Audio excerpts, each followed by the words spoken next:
नमस्कार दोस्तों, आज मेरे साथ प्रकाश तिवारी सर हैं और इनका परिचय ये है कि ये बिहार में एक अनुदेशक भर्ती आई है और इस अनुदेशक भर्ती का अंतिम प्रक्रिया चल रहा था। मेरिट लिस्ट बनने वाली थी, लेकिन कुछ कारण की वजह से इस भर्ती को कोर्ट में चैलेंज कर दिया गया है और इसके मेरिट लिस्ट पे स्टे लग गया है।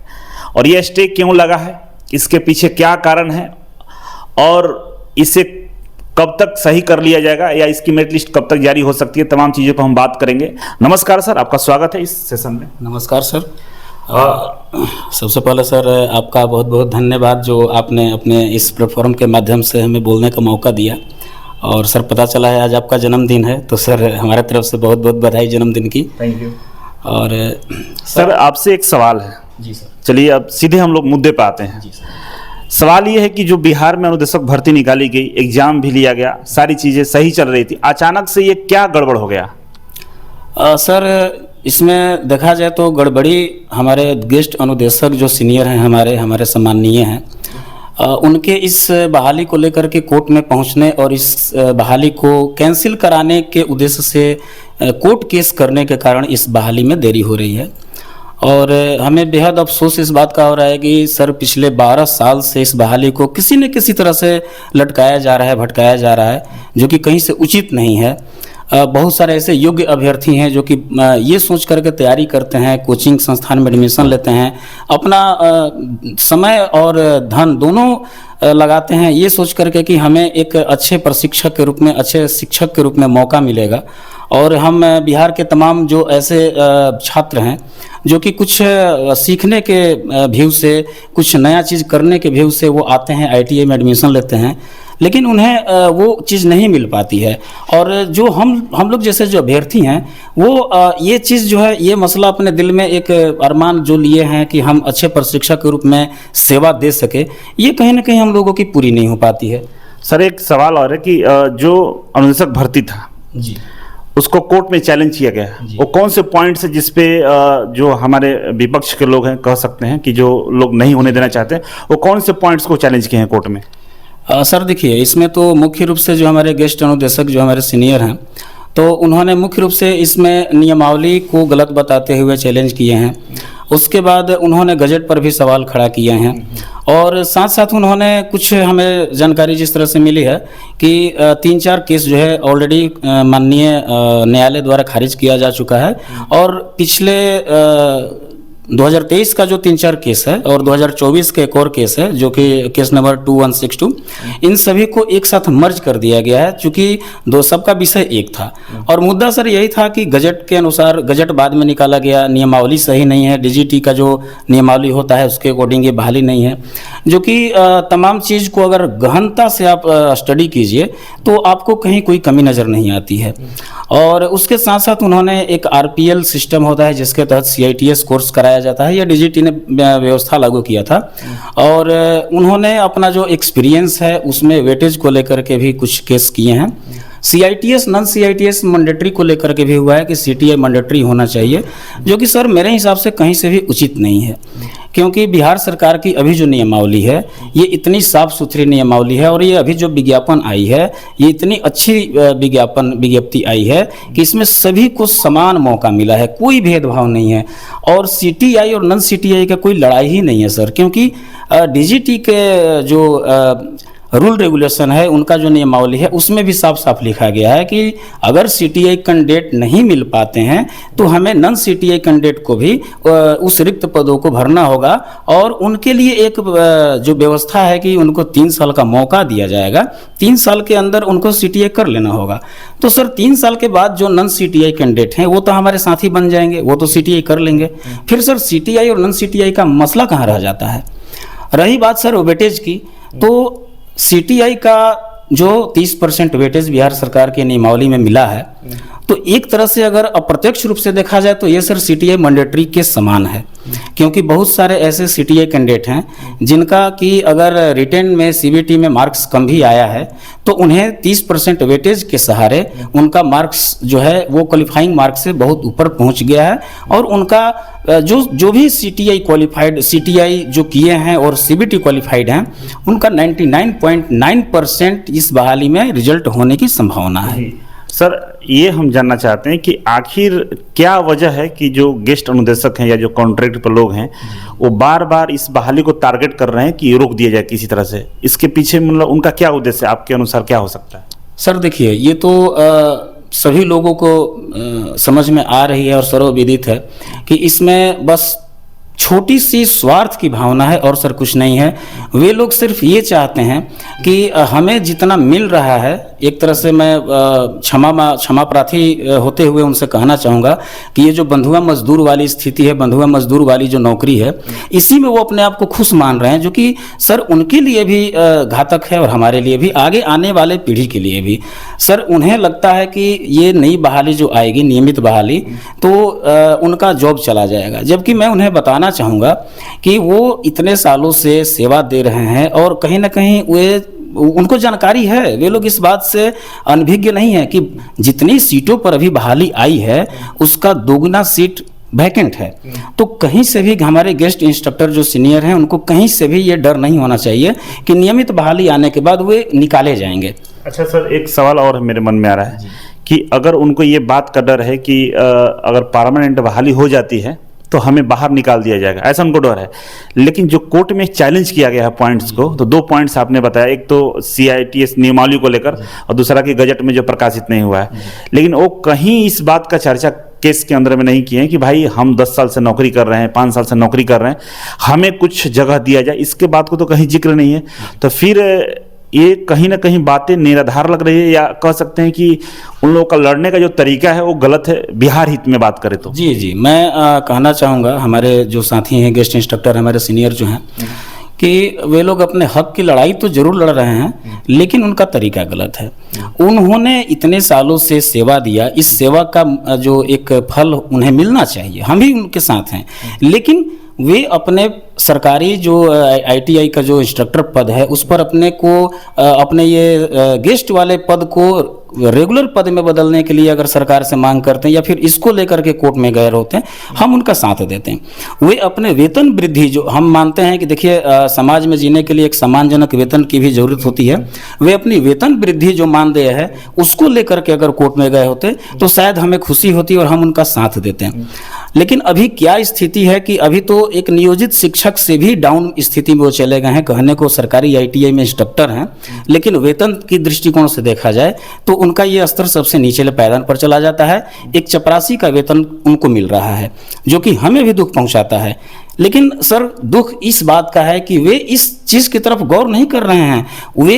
वे जो इस बहाली को लटकाने के लिए सोच रहे हैं कि इस बहाली को हम लटका देंगे तो हमारा जो पद है वो बरकरार रहेगा।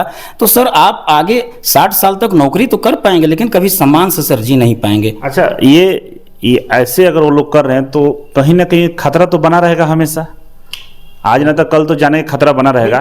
तो एक मेरा सवाल आपसे है कि अगर वो लोग खुद के लिए लड़ते हैं कि नहीं मुझे जगह दिया जाए या परमानेंट किया जाए, कॉन्ट्रैक्ट पर रखा जाए, तो क्या आप सभी जितने भी लोग हैं जो CITS करके एग्जाम दिए हैं, सब लोग उनका साथ देने के तैयार हैं?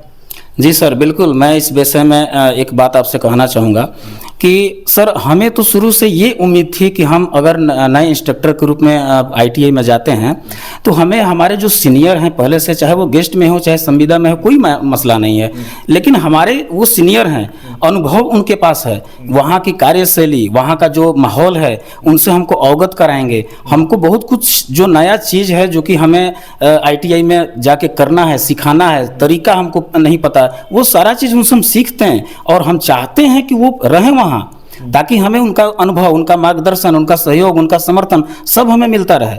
सर मैं थोड़ा सा एक बात कहना चाहूँगा, अगर किसी को हंसी आए तो अलग बात है।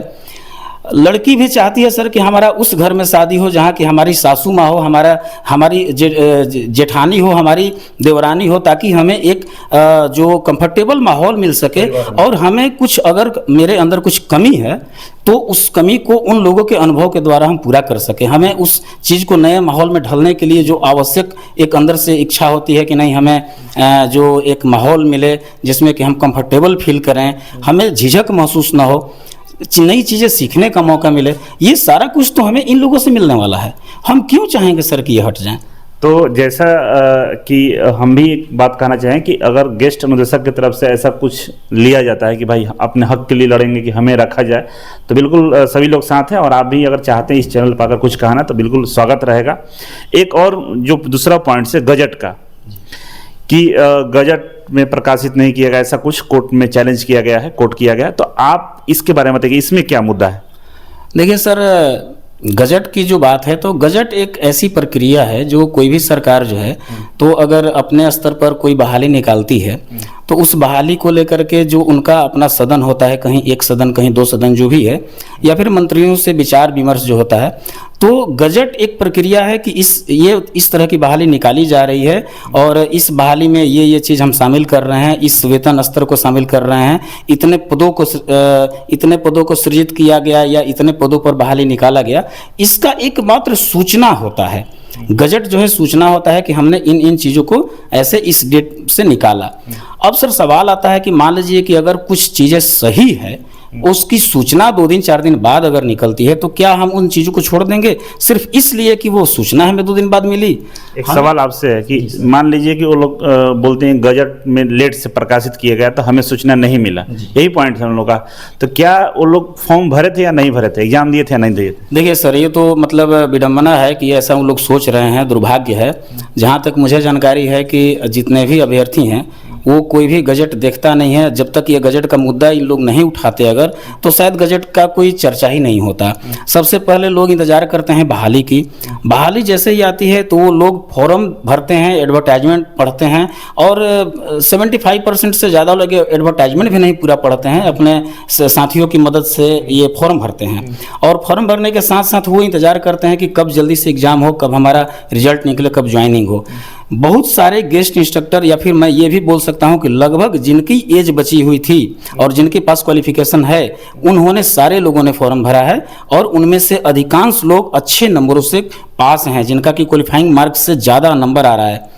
मैं उन लोगों से विनती करना चाहता हूं, रिक्वेस्ट करना चाहता हूं, और उन लोगों से क्षमा पूर्वक एक सवाल भी करना चाहता हूं कि सर, क्या आप लोगों को एक अपॉर्चुनिटी मिल रही है इस गलत परंपरा को तोड़ने की, आपको एक सम्मानजनक वेतन स्तर में जाने की, तो फिर क्यों आप वो पुराने वाले अपने जीवन को लेकर के ढो रहे हैं? क्यों नहीं आप हमारा साथ देते हैं? क्यों नहीं आप हमारे मार्गदर्शक के तौर पर आते हैं?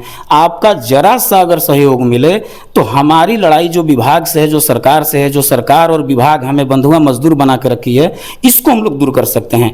आप हमारे सीनियर बन के कहीं प्रिंसिपल, कहीं फोरमैन, ये सब में आप रह सकते हैं, हमें तो बस आपका मार्गदर्शन चाहिए। तो मतलब ये है कि वो लोग भी फॉर्म भरे हैं, एग्जाम भी दिए हैं, तो अगर वो लोग चैलेंज कर रहे हैं कि भाई हमें जानकारी नहीं मिला, गजट में नहीं आया, तो फिर तो ये केस खारिज भी हो सकता है आगे जाकर फ्यूचर में। दूसरा है कि आप विभाग को, आप जितने भी अभ्यर्थी हैं, आप सबके तरफ से आप सवाल का जवाब दे रहे हैं, तो आपसे ये था कि आप सरकार को या विभाग को इसमें कितना दोषी मानते हैं? देखिए सर, इसमें हम 2 तरह से थोड़ा सा विश्लेषण करना चाहेंगे।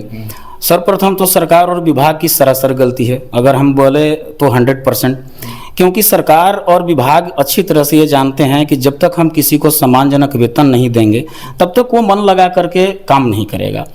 मैं मानता हूं कि आपको अगर राजस्व की कमी है तो आप चपरासी लेवल का या फिर और जो भी ऐसे पद हैं जिनसे कि शिक्षण और प्रशिक्षण का कार्य नहीं जुड़ा हुआ है, उसमें आप संविदा वाला जो है व्यवस्था लागू कर सकते हैं। लेकिन गेस्ट वाला जो व्यवस्था है वो कहीं से उचित नहीं है। ये एक तरह से देखा जाए तो मानवाधिकार के खिलाफ है। जो संविधान हमें हक देता है, मौलिक अधिकार देता है कि हर व्यक्ति को सम्मान पूर्वक जीने का अधिकार है, उसका कहीं ना कहीं हनन होता है। हम उस योग्य हैं, हम उस लायक हैं, हमसे उतना काम भी कराया जा रहा है, लेकिन पारिश्रमिक के रूप में जो हमें पैसे मिल रहे हैं वो सर बहुत ही कम मिल रहे हैं, जिसमें कि जीवन यापन करना मुश्किल है। मैं जानता हूं कि हमारे गेस्ट इंस्ट्रक्टर जितने लोग हैं उनमें से आधे से अधिक लोग या फिर लगभग सभी लोग कहीं ना कहीं उस वेतन से अपने आप का जो जीवन यापन है नहीं कर पाते हैं। वही कहीं ना कहीं प्राइवेट ITA के संपर्क में है, कहीं ट्यूशन पढ़ा रहे हैं। ठीक है, अब इसमें होता क्या है कि कोई भी सरकार ये चाहती है कि हमारा कम से कम पैसे में ज़्यादा से ज़्यादा काम हो। विभाग भी यही चाहता है, जबकि विभाग में जो भी लोग हैं, सरकार में जो भी लोग हैं, क्या विधायक अपना वेतन कम कर सकते हैं? क्या सांसद महोदय कम कर सकते हैं?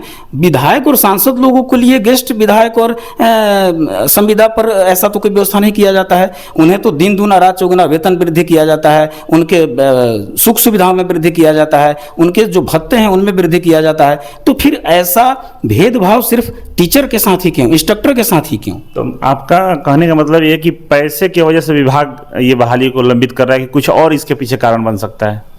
जी, विभाग में और भी कारण है। जैसे कि देखिए, विभाग कहीं ना कहीं या किसी भी विभाग में सर देखा जाए तो वो एक चीज़ माहौल बनाना चाहते हैं कि हमारे अंदर जो भी लोग हैं काम करने वाले, उन पर हम हावी रहें। और ये गेस्ट इंस्ट्रक्टर के साथ जिस तरह से भेदभाव कर रहे हैं, जिस तरह से उनको मानसिक और आर्थिक शोषण कर रहे हैं, इनसे गेस्ट इंस्ट्रक्टर जो हैं वो घबराए हुए रहते हैं। तो ये सवाल और कि तो बहुत सारी चीज़ें बातचीत हुई। एक चीज़ और कि जो बच्चे एग्जाम दिए हैं बिहार अनुदेशक भर्ती का, जिनका नंबर काफ़ी अच्छा भी है, जो CITS किए, उन लोगों से क्या अपील करना चाहेंगे अपने साथ जोड़ने के लिए, या जो भी आप कहना चाहते हैं कह सकते हैं कि सारे लोग वीडियो देखेंगे? बताइए। जी, मैं तमाम उन अभ्यर्थियों से अपील करना चाहूँगा जिन्होंने CITS किया है या नॉन CTI भी हैं, जिन्होंने क्वालिफाई किया है, CBT क्वालिफाई किया है। मैं उनको एक चीज़ पहले बताना चाहूँगा कि एक बार फिर मैं दोहराऊँगा, जितनी सीटें अभी वैकेंट है, जितनी सीटों पर बहाली आई है, ये वास्तविक सीटें नहीं है। इसका दुगना सीट खाली है जो हमारा अनुमान है। RTA लगा करके आप पता कर सकते हैं। तो ये तो आप बिल्कुल निश्चिंत रहें कि जो CBT क्वालिफाइड लोग हैं, CTI या नॉन CTI, वो लोग निश्चिंत रहें कि उनका जॉब बिल्कुल होगा। लेकिन ये जो बहाली है अभी कोर्ट में विचाराधीन है। हमारी पूरी कोशिश है कि हम लोग इस बहाली को क्लियर करा लें, और हमारे पास पुख्ता एविडेंस है। हमने पिछले 27 फरवरी को हमने कोर्ट में इंटरवेन कर लिया है, और हमारे इंटरवेन होने के बाद चीज़ें इतनी स्पष्ट होती जा रही है कि हमें ये चीज़ समझ में आ रहा है। और आप लोग को भी मैं बताना चाहूँगा, हमारे पास कुछ एविडेंस है जिसको कि आपको मैं दिखाऊंगा, स्क्रीन पर दिखाना चाहूँगा अगर संभव होगा तो।